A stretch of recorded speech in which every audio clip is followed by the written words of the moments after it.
ಏನಾದರೂ ಒಂದು ಬಿಸ್ನೆಸ್ ಇಷ್ಟು ಟೈಮ್ ಹಾಕಿದ್ದೀವಿ ಅಂದಮೇಲೆ ಸೊ ಅದಕ್ಕೊಂದು ಇಷ್ಟು ಪ್ರಾಫಿಟ್ ಅಂತ ಬರೋ ಅಂಥ ಬಿಸ್ನೆಸ್ ಮಾಡಬೇಕು ಅನ್ನೋದು ಮನಸ್ಸಿಗೆ ಬಂತು.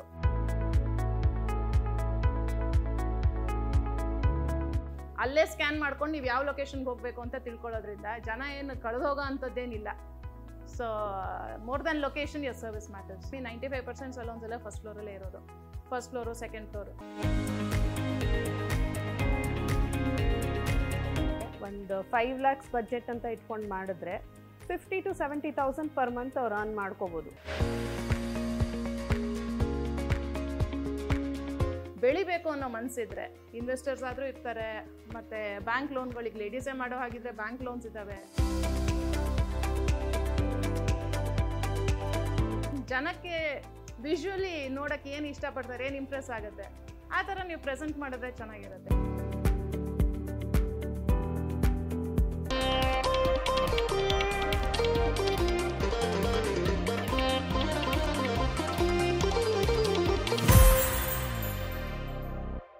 ಸೌಂದರ್ಯದ ಬಗ್ಗೆ ನಿಮಗೆ ಜ್ಞಾನ ಇದ್ರೆ ಈ ಉದ್ಯಮವನ್ನ ಯಾವ ಭಯವಿಲ್ಲದೆ ಆರಂಭ ಮಾಡಬಹುದು.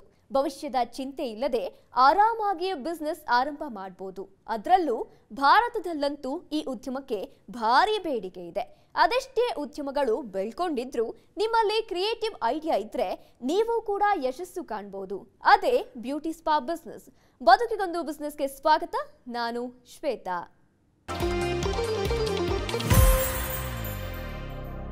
ಬ್ಯುಸಿ ಲೈಫ್ನಲ್ಲಿ ಹೆಚ್ಚಿನ ಜನರು ತಮ್ಮ ಸೌಂದರ್ಯದ ಕಾಳಜಿಯನ್ನ ಸ್ವತಃ ವಹಿಸುವ ಗೋಜಿಗೆ ಹೋಗೋದಿಲ್ಲ. ಪುರುಷರು ಮಹಿಳೆಯರು ಅನ್ನುವ ಭೇದವಿಲ್ಲದೆ ಸಾಕಷ್ಟು ಮಂದಿ ತಮ್ಮ ದೇಹ ಮತ್ತು ಸೌಂದರ್ಯದ ಕಾಳಜಿ ವಹಿಸೋದಕ್ಕೆ ಪಾರ್ಲರ್ ಸಲೂನ್ಗಳ ಮೊರೆ ಹೋಗ್ತಾರೆ. ಜಗತ್ತು ಮಾಡರ್ನ್ ಆಗ್ತಾ ಇದ್ದಂತೆ ಸ್ಪಾ ಬಿಸ್ನೆಸ್ಗೆ ಬೇಡಿಕೆ ತನ್ನಿಂದಾಗೆ ಹೆಚ್ಚಾಗ್ತಾ ಹೋಗ್ತಾ ಇದೆ. ನಿಮ್ಮ ಕ್ರಿಯೇಟಿವ್ ಆಲೋಚನೆಯಿಂದ ಇತರರಿಗಿಂತ ಹೇಗೆ ಭಿನ್ನ ಅನ್ನೋದನ್ನ ನೀವು ತೋರಿಸುವಲ್ಲಿ ಸಫಲರಾದ್ರೆ ಬ್ಯೂಟಿ ಪಾರ್ಲರ್ ಅಥವಾ ಸಲೂನ್ ಬಿಸ್ನೆಸ್ ಕೈ ಹಿಡಿಯೋದು ಖಂಡಿತ. ಹಾಗಿದ್ರೆ ಬನ್ನಿ, ನೀವು ಹೀಗೊಂದು ಬಿಸ್ನೆಸ್ ಆರಂಭ ಮಾಡುವ ಪ್ಲಾನ್ ಅಲ್ಲಿದ್ರೆ ಅದಕ್ಕೆ ಯಾವ ರೀತಿಯಾಗಿ ತಯಾರಿ ಇರಬೇಕು, ಬೇಕು ಬೇಡಗಳ ಬಗ್ಗೆ ಕಂಪ್ಲೀಟ್ ಮಾಹಿತಿ ಕೊಡ್ತೀವಿ.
ರಿಂದ 2027ರವರೆಗೆ ಈ ಮಾರುಕಟ್ಟೆ 3.38% ಬೆಳೆಯುವ ನಿರೀಕ್ಷೆ ಇದೆ ಎನ್ನಲಾಗಿದೆ. ಹಾಗಾಗಿ ಪಾರ್ಲರ್ ಮತ್ತು ಸಲೂನ್ ಒಂದು ಅತಿ ದೊಡ್ಡ ಉದ್ಯಮ ಕ್ಷೇತ್ರವಾಗಿ ಹೊರಹೊಮ್ಮಿದೆ.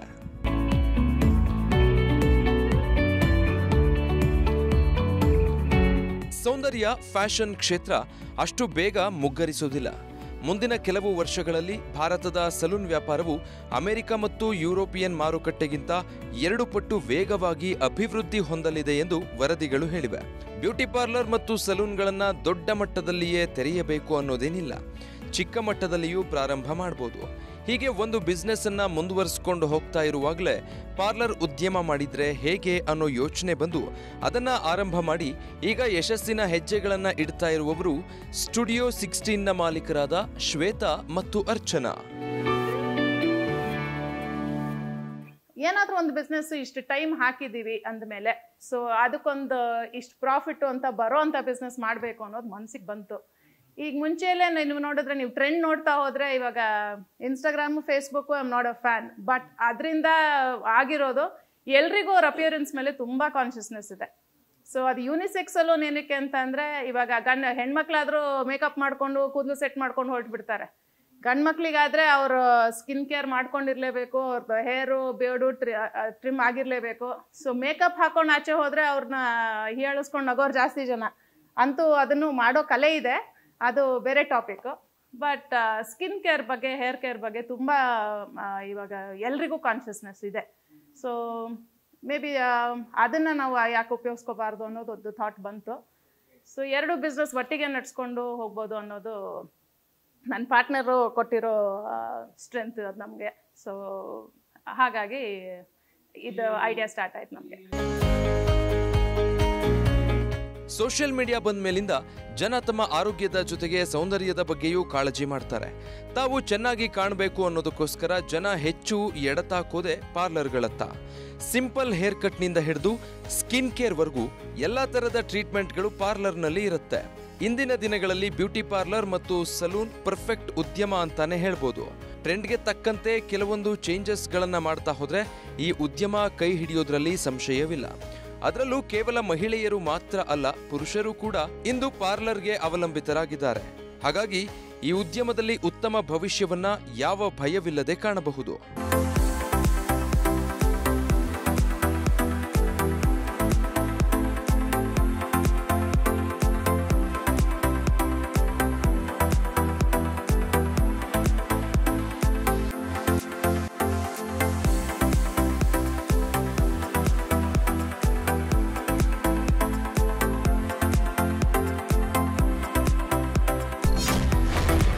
ಆರಂಭಿಕ ಬಂಡವಾಳ ಎಷ್ಟು ಬೇಕು? ಯಾವುದೇ ಬಿಸ್ನೆಸ್ ಮಾಡೋದಾದ್ರೂ ಅಲ್ಲಿ ಬಂಡವಾಳ ಅನ್ನೋದು ತುಂಬಾನೇ ಮುಖ್ಯ. ಪಾರ್ಲರ್ ಬಿಸ್ನೆಸ್ ಅನ್ನ ಸಣ್ಣ ಮಟ್ಟದಲ್ಲಿ ಆರಂಭ ಮಾಡೋದಾದ್ರೆ ಕನಿಷ್ಠ 5 ಲಕ್ಷದವರೆಗೆ ಬಂಡವಾಳ ಬೇಕು. ಇನ್ನು ದೊಡ್ಡ ಮಟ್ಟದಲ್ಲಿ ಆರಂಭ ಮಾಡೋದಾದ್ರೆ 10 ಲಕ್ಷದಿಂದ ಹಿಡಿದು 2 ಕೋಟಿವರೆಗೂ ಬಂಡವಾಳ ಹೂಡಬಹುದು. ಸಾಮಾನ್ಯ ಸ್ಥಳಗಳಲ್ಲಿ ಚಿಕ್ಕ ಪಾರ್ಲರ್ ಅನ್ನ ಇಟ್ಟರೂ ನಿಶ್ಚಿಂತೆಯಾಗಿ ವ್ಯಾಪಾರ ಮಾಡಬಹುದು. ಇಲ್ಲಿ ಹೆಚ್ಚಿನ ಬಂಡವಾಳದ ಅಗತ್ಯ ಇರೋದಿಲ್ಲ. ಆದರೆ ದೊಡ್ಡ ಸಿಟಿಯಲ್ಲಿ ಆರಂಭಿಸೋದಾದ್ರೆ ಇಲ್ಲಿ ಹೆಚ್ಚಿನ ಬಂಡವಾಳದ ಅವಶ್ಯಕತೆ ಇರುತ್ತೆ. ಕೇವಲ ಸರ್ವಿಸ್ ಮಾತ್ರ ಅಲ್ಲ, ಶಾಪ್ನ ಲುಕ್ ಕೂಡ ಇಲ್ಲಿ ಇಂಪಾರ್ಟೆಂಟ್ ಆಗುತ್ತೆ.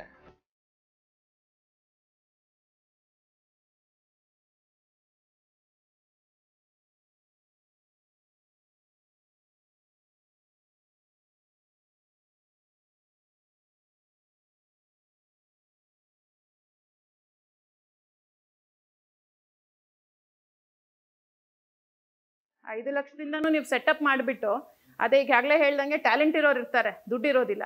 ಸೊ ನಿಮಗೆ ದುಡ್ಡಿರೋರಾದರೆ ನೀವು 5 ಲಕ್ಷಕ್ಕೆ ಒಂದು ಸೆಟಪ್ ಮಾಡಿ ಒಂದು ಬಾರ್ಬರ್ಗೋ ಅಥವಾ ಅವ್ರ ಮೇಕಪ್ ಆರ್ಟಿಸ್ಟ್ ಅವ್ರಿಗೋ ಆ ಜಾಗ ನೀವು ಇದು ರೆಂಟಿಗೆ ಕೊಡ್ಬೋದು, ಇಲ್ಲ ಪ್ರಾಫಿಟ್ ಶೇರಿಂಗಲ್ಲಿ ಮಾಡ್ಬೋದು. ಸೊ ನೀವು 4 ಜನಕ್ಕೆ ಒಟ್ಟಿಗೆ ಸರ್ವಿಸ್ ಕೊಡಬೇಕು ಅನ್ನೋ ಹಾಗಿದ್ರೆ ಒಂದು ಜಾಗ ಇನ್ನೊಂದು ಚೂರು ದೊಡ್ಡದು ಬೇಕಾಗುತ್ತೆ. ಸೊ ಇವಾಗ ಒಂದು ಬರೀ ನೇಲ್ ಆರ್ಟಿಗೆ ಆದ್ರೂ ಒಂದು ಗರಾಜ್ ಸ್ಪೇಸ್ ತೊಗೊಂಡಿದ್ದಾರೆ ಅಷ್ಟೇ, $10,000 ಅದಕ್ಕೆ ಬಾಡಿಗೆ. ಆ ನೇಲ್ ಆರ್ಟಿಸ್ಟ್ಗೆ ಎಷ್ಟು ಕೊಡ್ತೀರಾ ಅಷ್ಟೇ. ಚಾಚು ತಪ್ಪದಂಗೆ ಯಾವ ಏರಿಯಾಲಾದರೂ ಮಾಡ್ತಾರೆ. Again that is thanks to Instagram and FB. ನೀವು ಅವ್ರು ಎಲ್ಲರೂ ಎಲ್ಲಿ ಬೇಕಾದರೂ ಇಟ್ಕೊಂಡು ಮಾರ್ಬೋದು. ಇವಾಗ ಸೀರೆ ಬಿಸ್ನೆಸ್ ಆದರೂ ಇರಲಿ, ಯಾಕೆಂದರೆ ಅದು ಬೇರೆನೇ ಟಾಪಿಕ್ಕು. ಬರೀ ಒಂದು ಕಾಟನ್ ಸೀರೆ ಒಂದೇ ಥರದ್ದು ಮಾರೋರೇನೆ ಇದು ಇನ್ಸ್ಟಾಗ್ರಾಮು ಇದು ಫೇಸ್ಬುಕ್ ಉಪಯೋಗಿಸ್ಕೊಂಡು ತುಂಬಾ ಚೆನ್ನಾಗಿ ಇದು ಮಾಡ್ತಾ ಇದ್ದಾರೆ, ಬಿಸ್ನೆಸ್ ಮಾಡ್ತಾ ಇದ್ದಾರೆ. ಏನೆಲ್ಲ ಅನುಮತಿ, ಪರವಾನಗಿ ಬೇಕು? ಇನ್ನು ಬಂಡವಾಳದ ಬಗ್ಗೆ ತಿಳಿದ ಮೇಲೆ ಬಿಸ್ನೆಸ್ ಆರಂಭ ಮಾಡೋದಕ್ಕೆ ಇತರೆ ಉದ್ಯಮಗಳಿಗೆ ಇರುವಂತೆಯೇ ಕೆಲವೊಂದು ನಿಯಮಗಳು ಕೂಡ ಇವೆ. ಸಲೂನ್ ಮತ್ತು ಪಾರ್ಲರ್ ಆರಂಭಿಸಲು ನಿಮಗೆ ಸ್ಥಳೀಯವಾಗಿ ಪರವಾನಗಿ ಅಗತ್ಯವಿದೆ. ವ್ಯಾಪಾರದ ಪ್ರದೇಶವನ್ನು ಅವಲಂಬಿಸಿ ನಿಮಗೆ ಮುನ್ಸಿಪಲ್ ಕಾರ್ಪೊರೇಷನ್, GST ಸಂಖ್ಯೆ, ವೃತ್ತಿಪರ ತೆರಿಗೆ ಪರವಾನಗಿಯಿಂದ ವ್ಯಾಪಾರ ಪರವಾನಗಿ ಬೇಕಾಗಬಹುದು. $10,000ಗಿಂತ ಹೆಚ್ಚಿನ ಸಂಬಳದ ಸಿಬ್ಬಂದಿಯನ್ನು ನೇಮಿಸಿಕೊಳ್ಳಲು ನಿಮಗೆ ವೃತ್ತಿಪರ ತೆರಿಗೆ ಪರವಾನಗಿ ಅಗತ್ಯವಿದೆ. ಸಲೂನ್ ನಡೆಸಲು ಅಗತ್ಯವಿರುವ ಅಗ್ನಿ ಸುರಕ್ಷತೆಯಂತಹ ಕೆಲವು ಇತರೆ ಪರವಾನಗಿಗಳು ಸಹ ಇವೆ.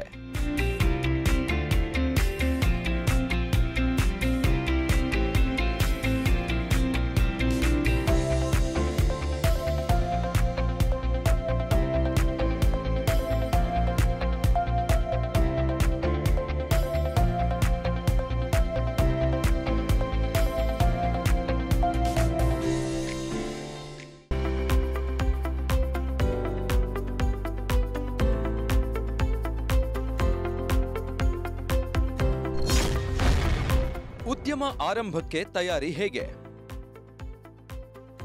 ಇನ್ನು ಪಾರ್ಲರ್ ಆರಂಭ ಮಾಡಬೇಕು ಅನ್ನೋದಾದ್ರೆ ಅಲ್ಲಿ ಕೆಲವೊಂದು ಮಹತ್ತರ ವಿಷಯಗಳನ್ನ ತಿಳ್ಕೊಂಡಿರ್ಬೇಕು. ಬಿಸ್ನೆಸ್ನ ನೀವು ಸ್ಟಾರ್ಟ್ ಮಾಡೋದಾದ್ರೆ ರಿಸರ್ಚ್ ಮತ್ತು ಅನುಭವ ತುಂಬಾನೇ ಮುಖ್ಯ. ಕಡಿಮೆ ಅಂದ್ರೂ 3 ರಿಂದ 4 ತಿಂಗಳು ಎಲ್ಲ ಆಂಗಲ್ನಿಂದ ರಿಸರ್ಚ್ ಮಾಡಿದ್ರೆ ಬಿಸ್ನೆಸ್ ಬಗ್ಗೆ ನಿಮಗೆ ಕೊಂಚ ಜ್ಞಾನ ಸಿಗುತ್ತೆ. ಮಾರ್ಕೆಟ್ ಸ್ಟಡಿ ಕೂಡ ತುಂಬಾನೇ ಇಂಪಾರ್ಟೆಂಟ್ ಅಂತಾರೆ ಅರ್ಚನಾ.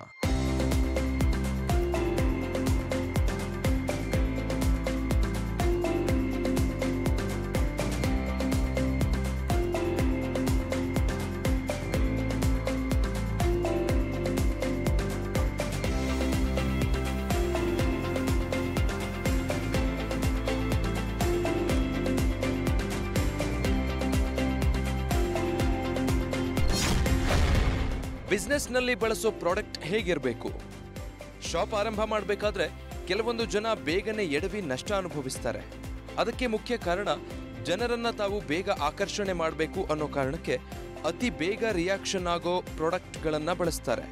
ಇದು ಕಸ್ಟಮರ್ ಮೇಲೆ ದೊಡ್ಡ ಪರಿಣಾಮ ಬೀಳುತ್ತೆ. ಆದರೆ ಲಾಂಗ್ ಟರ್ಮ್ನಲ್ಲಿ ಶಾಪ್ ಮುಚ್ಚುವ ಸಂದರ್ಭ ಬರ್ಬೋದು. ಹಾಗಾಗಿ ಇಲ್ಲಿ ಬಳಸೋ ಪ್ರಾಡಕ್ಟ್ಗಳ ಬಗ್ಗೆ ತುಂಬಾನೇ ಹುಷಾರಾಗಿರಬೇಕು. ಅದರಲ್ಲೂ ಕೂಡ ಹೆಚ್ಚಾಗಿ ನೈಸರ್ಗಿಕ ಉತ್ಪನ್ನಗಳು, ಕೆಮಿಕಲ್ ಕಡಿಮೆ ಇರುವಂತಹ ಪ್ರಾಡಕ್ಟ್ಗಳನ್ನೇ ಹೆಚ್ಚಾಗಿ ಬಳಸುವ ಕಡೆ ಗಮನ ಹರಿಸಿದ್ರೆ ಉತ್ತಮ.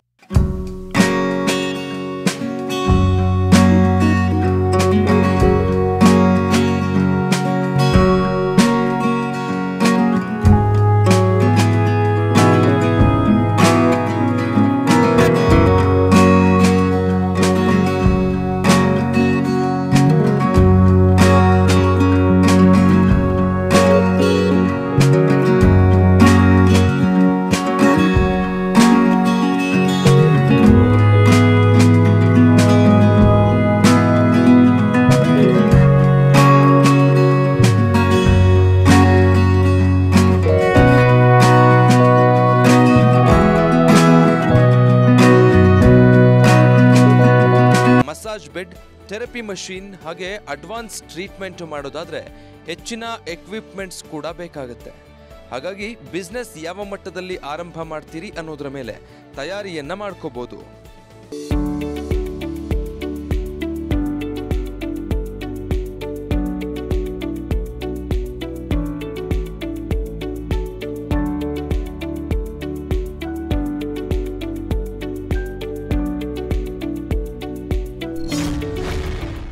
ಉದ್ಯಮ ಆರಂಭಿಸಲು ಯಾವ ಸ್ಥಳಾವಕಾಶ ಸೂಕ್ತ? ಬಿಸ್ನೆಸ್ ತಯಾರಿ ಮಾಡೋದು ಒಂದು ಕಡೆ ಆದ್ರೆ ಸ್ಥಳಾವಕಾಶ ಎಷ್ಟು ಬೇಕು, ಯಾವ ಜಾಗದಲ್ಲಿ ಉದ್ಯಮ ಆರಂಭ ಮಾಡಿದ್ರೆ ಉತ್ತಮ ಅನ್ನೋದ್ರ ಬಗ್ಗೆ ನೋಡೋದಾದ್ರೆ ನಿಮ್ಮ ಗ್ರಾಹಕರನ್ನ ಅರಿತುಕೊಂಡು ಜಾಗವನ್ನ ನಿರ್ಧರಿಸಬೇಕಾಗುತ್ತೆ. ಸ್ಥಳ ನಿಮ್ಮ ಉದ್ಯಮಕ್ಕೆ ದೊಡ್ಡ ಪ್ಲಸ್ ಪಾಯಿಂಟ್. ಇದು ನಿಮ್ಮ ಉದ್ಯಮದ ಸೋಲು ಗೆಲುವನ್ನ ನಿರ್ಧರಿಸುವ ಹಂತ. ಆಯ್ಕೆ ಮಾಡಿಕೊಂಡ ಸ್ಥಳ ಗ್ರಾಹಕರಿಗೆ ಬರಲು ಅನುಕೂಲಕರವಾಗಿರಬೇಕು ಮತ್ತು ಎಲ್ಲರಿಗೂ ಕಾಣುವಂತೆ ಸಲೂನ್ ಮತ್ತು ಬ್ಯೂಟಿ ಪಾರ್ಲರ್ ಇರಬೇಕು. ಎಲ್ಲೋ ಒಂದು ಮೂಲೆಯಲ್ಲಿದ್ರೆ ಗ್ರಾಹಕರು ಬರದೇ ಇರೋ ಸಂದರ್ಭಗಳು ಬರಬಹುದು.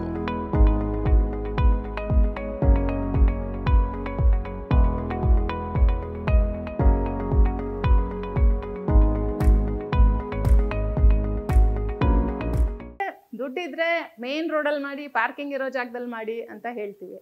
ಬಟ್ ಒಂದು ಅಡ್ವಾಂಟೇಜ್ ಏನಿದೆ ಅಂದರೆ ಎಲ್ಲ ಸಲೂನ್ ಬಿಸ್ನೆಸ್ ಅಂತ ಅಂದರೆ ನೀವು ಗ್ರೌಂಡ್ ಫ್ಲೋರಲ್ಲೇ ಮಾಡಬೇಕು, ಇಲ್ಲಾಂದರೆ ವಿಸಿಬಿಲಿಟಿ ಇಲ್ಲ ಅಂತಲ್ಲ. ಹೆಚ್ಚು ಕಮ್ಮಿ 95% ಸಲೂನ್ಸ್ ಎಲ್ಲ ಫಸ್ಟ್ ಫ್ಲೋರಲ್ಲೇ ಇರೋದು. First floor, second floor. ಈಗ ಮತ್ತೆ ನೀವು ಅಡ್ವರ್ಟೈಸಿಂಗು ಸೋಷಿಯಲ್ ಮೀಡಿಯಾಲಿ, ಪ್ರಿಂಟ್ ಮೀಡಿಯಲ್ಲಿ ಮಾಡೋ ಹಾಗೆ ಇರೋದ್ರಿಂದ ಇವಾಗ ನೀವು QR ಕೋಡು ಅದರಲ್ಲೇ ಪ್ರಿಂಟ್ ಮಾಡ್ಬೋದು. ನಿಮ್ಮ ಫೋನಲ್ಲಿ ಅಲ್ಲೇ ಸ್ಕ್ಯಾನ್ ಮಾಡ್ಕೊಂಡು ನೀವು ಯಾವ ಲೊಕೇಶನ್ಗೆ ಹೋಗಬೇಕು ಅಂತ ತಿಳ್ಕೊಳ್ಳೋದ್ರಿಂದ ಜನ ಏನು ಕಳೆದೋಗೋ ಅಂಥದ್ದೇನಿಲ್ಲ. So more than location your service matters. ಕೇವಲ ಇಲ್ಲಿ ನಾಲೆಡ್ಜ್ ಕೆಲಸ ಮಾಡೋದಿಲ್ಲ. ನೀವೇ ಶಾಪ್ ಹಾಕಿ ನೀವೇ ಎಲ್ಲ ಕೆಲಸ ಮಾಡೋದಾದ್ರೆ ಹೆಚ್ಚಿನ ಸಮಸ್ಯೆ ಇರೋದಿಲ್ಲ. ನೀವು ಇನ್ವೆಸ್ಟ್ ಮಾಡಿ ನೋಡ್ಕೊಳ್ಳುವವರಾಗಿದ್ರೆ ಉತ್ತಮ ಬ್ಯೂಟಿ ಪ್ರಾಡಕ್ಟ್, ಎಕ್ವಿಪ್ಮೆಂಟ್ಸ್, ಎಕ್ಸ್ಪರ್ಟ್ಸ್ ಇರೋ ಟೀಮ್ ಇದ್ದಾಗ ಬಿಸ್ನೆಸ್ ಗ್ರೋತ್ ಆಗೋದಕ್ಕೆ ಸಾಧ್ಯ ಆಗುತ್ತೆ. ಇನ್ನು ಶಾಪ್ ಆರಂಭ ಮಾಡೋದಾದ್ರೆ ಬೇರೆ ಯಾವೆಲ್ಲ ಸೌಲಭ್ಯಗಳಿವೆ ಅನ್ನೋದನ್ನು ಅರ್ಚನಾ ಹೇಳ್ತಾರೆ, ಕೇಳಿ.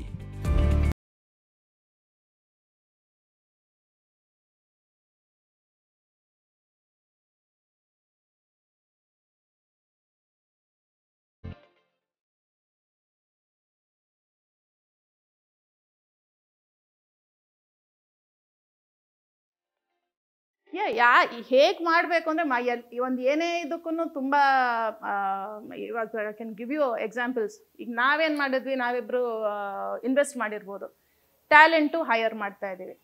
ಸುಮಾರು ಜನಕ್ಕೆ ಟ್ಯಾಲೆಂಟ್ ಇರುತ್ತೆ, ಅಥವಾ ಇವಾಗ ಅವರೇ ಬ್ಯೂಟಿಷಿಯನ್ ಆಗಿರ್ತಾರೆ, ಅವ್ರು ಹೇಗೆ ಮಾಡೋದು ಅಂಥವ್ರಿಗೆ ಇದು ಇನ್ವೆಸ್ಟರ್ಸ್ ಇರ್ತಾರೆ. ಇನ್ವೆಸ್ಟರ್ಸ್ ಅಂದರೆ ಅವ್ರು ಇಷ್ಟು ದುಡ್ಡು ಅಂತ ಇನ್ವೆಸ್ಟ್ ಮಾಡ್ತಾರೆ, ನೀವು ಇಷ್ಟು ಪರ್ಸೆಂಟೇಜು ಅಂತ ಅವ್ರಿಗೆ ಕೊಡಬೇಕಾಗತ್ತೆ.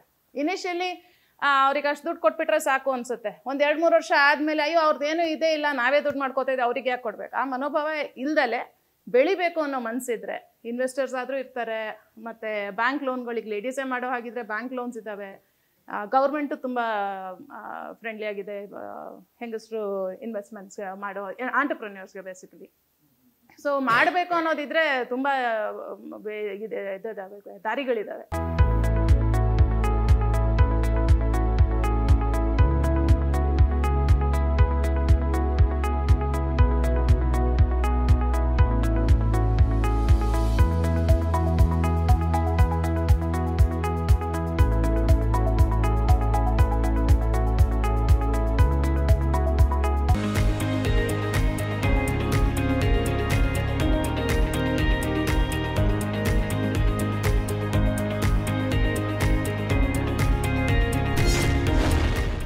ಉದ್ಯಮಕ್ಕೆ ಎದುರಾಗೋ ಸವಾಲುಗಳೇನು?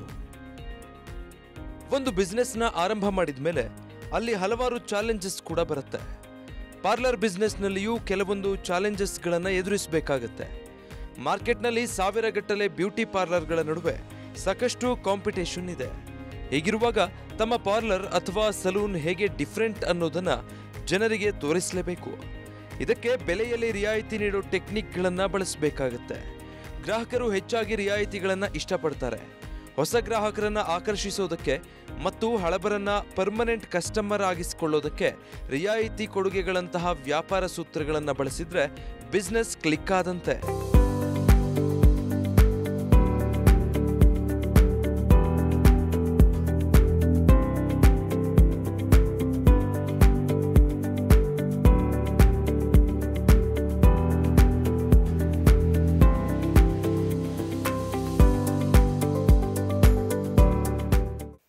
ಏರಿಯಾ ಸರ್ವೆ ಮಾಡ್ಕೋಬೇಕು.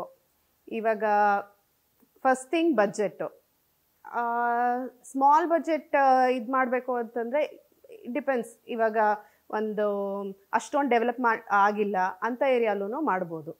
ಬಟ್ ನೀವು ಜಾಸ್ತಿ ಪ್ರಮಾಣದಲ್ಲಿ ಇನ್ವೆಸ್ಟ್ ಮಾಡ್ತಾ ಇದ್ದೀರಾ ಅಂದಾಗ ನಿಮ್ಮ ಕಾಂಪಿಟೇಟರ್ಸ್ ಯಾರು, ಸುತ್ತಮುತ್ತ ಯಾರ್ಯಾರಿದ್ದಾರೆ, ನೀವಲ್ಲಿ ಮಾಡಿದ್ರೆ ಸರ್ವೈವ್ ಆಗ್ತೀರಾ, ಪ್ರಾಫಿಟ್ ಮಾಡೋಕ್ಕಾಗತ್ತಾ, ಸಸ್ಟೈನ್ ಆಗ್ಬೋದಾ, ಅದೆಲ್ಲ ನೋಡ್ಬಿಟ್ಟು ಪ್ಲಾನ್ ಮಾಡ್ಕೊಂಡು ಮಾಡಬೇಕು. ಇನ್ನು ವೆಚ್ಚ ಮತ್ತು ಆದಾಯದ ಬಗ್ಗೆ ಹೇಳೋದಾದ್ರೆ ಸಣ್ಣ ಮಟ್ಟದ ಉದ್ಯಮವಾದ್ರೆ ಅಲ್ಲಿ ತುಂಬಾ ಎಕ್ಸ್ಪೆನ್ಸ್ಗಳು ಇರೋದಿಲ್ಲ. Rent, product cost, staff payment ಹೀಗೆಲ್ಲ ಸುಮಾರು ಖರ್ಚುಗಳಿರುತ್ತೆ. ಅದರ ಎಕ್ಸ್ಪೆನ್ಸಸ್ಗಳನ್ನು ಹೊರತುಪಡಿಸಿ ತಿಂಗಳಿಗೆ 20,000ವರೆಗೂ ಆದಾಯ ಎಕ್ಸ್ಪೆಕ್ಟ್ ಮಾಡಬಹುದು ಅನ್ನೋದನ್ನ ಶ್ವೇತಾ ಹೇಳ್ತಾರೆ.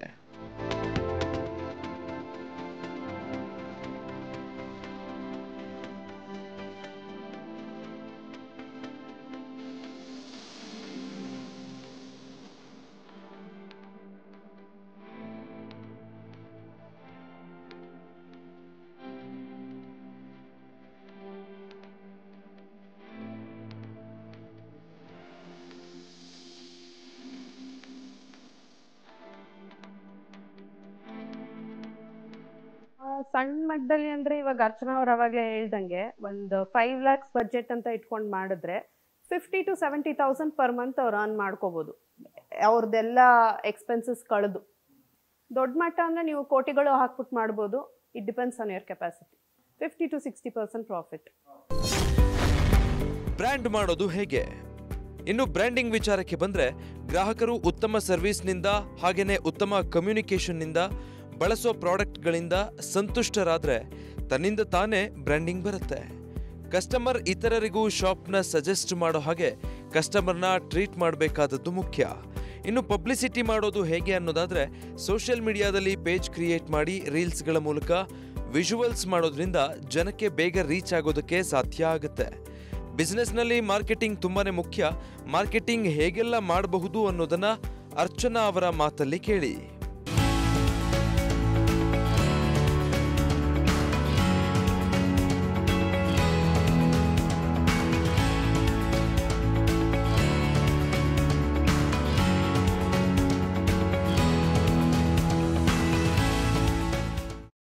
ನಾವು ಮಾಡಿದ್ದು ಇವಾಗ ಸೋಷಿಯಲ್ ಮೀಡಿಯಾ ಇದು ಡಿಜಿಟಲ್ ಮಾರ್ಕೆಟಿಂಗ್ ಟೀಮ್ ಅಂತ ಒಬ್ಬರನ್ನ ಎಂಗೇಜ್ ಮಾಡ್ಕೊಂಡಿದ್ವಿ, ಸೈಬರ್ ಬ್ಲೂಮ್ ಅಂತ ಅವರಿಂದ ಸಾಕಷ್ಟು ಸಹಾಯ ಆಗಿತ್ತು. ಪೋಸ್ಟ್ಗಳು ಮಾಡ್ತಾರೆ, ನಮ್ಮದು ಒಳ್ಳೆ ಮ್ಯಾನೇಜರ್ ಅವರು ಇದ್ದಾರೆ. ಸೊ ಅವರೇ ಡಿಜಿಟಲ್ ಮಾರ್ಕೆಟಿಂಗ್ ಮಾಡಬೇಕಾಗಿರೋರು ಅವರೇ ರೀಲ್ಸ್ ಮಾಡ್ತಾರೆ, ಫೋಟೋಸ್ ಹಾಕ್ತಾರೆ, ಬಿಫೋರ್ ಆಫ್ಟರ್ ಫೋಟೋ ತೆಗಿತಾರೆ. ಸೊ ಇದು ಹೇಳ್ದಂಗೆ ಈಗ ಹೆಂಗೆ ಜನಕ್ಕೆ ವಿಜುವಲಿ ನೋಡೋಕ್ಕೆ ಏನು ಇಷ್ಟಪಡ್ತಾರೆ, ಏನು ಇಂಪ್ರೆಸ್ ಆಗುತ್ತೆ, ಆ ಥರ ನೀವು ಪ್ರೆಸೆಂಟ್ ಮಾಡಿದ್ರೆ ಚೆನ್ನಾಗಿರುತ್ತೆ. ಈಗ ಟೆಕ್ಸ್ಟ್ ಬರಿಬೋದು, ನೀವು ಕೂದಲು ಇಷ್ಟು ಉದ್ದ ಬೆಳೆಸ್ಬೇಕು ಅಂದರೆ ಏನು ಅಂತ ಪಾಯಿಂಟರ್ಸಲ್ಲಿ, ಅದನ್ನು ಓದೋದ್ರಕ್ಕಿಂತ ಅದ್ರ ಬದಲು ಒಂದು 10 ಸೆಕೆಂಡ್ ಮಾತಾಡಿದ್ರೆ ಅದಕ್ಕೆ ಉತ್ತಮ ಅಂತ. ಇವೆಲ್ಲ ಸುಮಾರು ಜನ ಮೀಟ್ ಮಾಡಿದ್ದೀವಿ, ಎಲ್ಲ ಇದ್ರದ್ದು ಟ್ರೈನಿಂಗ್ ಕೊಡ್ತಾರೆ ಅಲ್ಲಿ. ಅವರು ಸ್ವಾರ್ಥ ಇಲ್ದಲೇ ನಮಗೆ ಸುಮಾರು ಗೈಡ್ ಮಾಡಿದ್ದಾರೆ. ಅವ್ರುಗಳು ಹೇಳಿದ ಗೈಡ್ಲೈನ್ಸಲ್ಲಿ ಡಿಜಿಟಲ್ ಮಾರ್ಕೆಟಿಂಗ್ ಇರ್ಬೋದು, ಪ್ರಿಂಟ್ ಮಾರ್ಕೆಟಿಂಗ್ ಇರ್ಬೋದು, ಅದರದ್ದೆಲ್ಲ ಸುಮಾರು ಗೈಡ್ ಮಾಡಿದ್ದಾರೆ.